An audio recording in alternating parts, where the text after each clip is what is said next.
নতুন বছরের অনেক শুভেচ্ছা ও ভালোবাসা আমার সব ফলোয়ার্স, সব বন্ধুদের জন্য। Happy new year to all. আজকে বছরের প্রথম দিনটাই একটু অন্যরকমভাবে কাটাবো ভেবেছিলাম, তাই সেই উদ্দেশ্যেই অফিস থেকে বেরিয়ে পড়লাম। তো যে জায়গাটা থেকে আমি যাচ্ছি এটা হচ্ছে ব্যারাকপুরের মধ্যে তোমার ট্রেন্সের ফটো, এবং তার পাশে দেখো কল্যাণ জুয়েলার্স। খুবই ভালো জুয়েলার্স, যদি চাও তোমরা এখানে আসতে পারো। এবং সবথেকে খ্যাতনামা যেটা জিনিস, বিরিয়ানি মানে এই দাদাবৌদি হোটেল, যেটা ব্যারাকপুরে সবথেকে নাম করা। এবং এটা আমি টুয়ার্ডস স্টেশনের দিকে যাচ্ছিলাম, স্টেশনের কাছেই আমার গন্তব্যস্থল, যেখানে আজকে যাওয়ার জন্য আমি ভেবেছিলাম। তো সেই জায়গাতেই যাচ্ছি।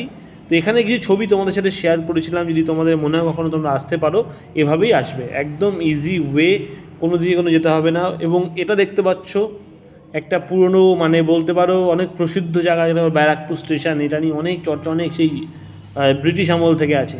তো ঠিক তার পাশাপাশি এখানে এসেছি, আজকে আমি এসেছিলাম বজরং বলিকে দর্শন করতে, যাকে আমি মনে প্রাণে খুব ভালোবাসি। এবং আমি যেহেতু জিম করতে ভালোবাসি, উনি আমার বলতে পারো সবসময়ের জন্য ওনাকে খুব আমি শ্রদ্ধা করি। তো আজকে সেই উদ্দেশ্যে আজকে আসা। অবভিয়াসলি আসার সময় দেখি গেট বন্ধ, তো পুজো হচ্ছিল না। তো কী করবো আর, কোনো অপশান না পেয়ে জাস্ট ঠাকুরকে নমস্কার করেই যেতে হলো।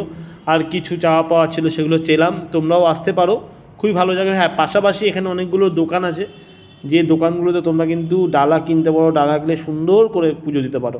আমিও পুজো দিচ্ছি, দেখো জাস্ট নমস্কার করলাম। বোন গেছিলো, তো বোন ফটো তুলে দিয়েছিলো, বোন দাদা দিয়ে তুলে দিচ্ছি।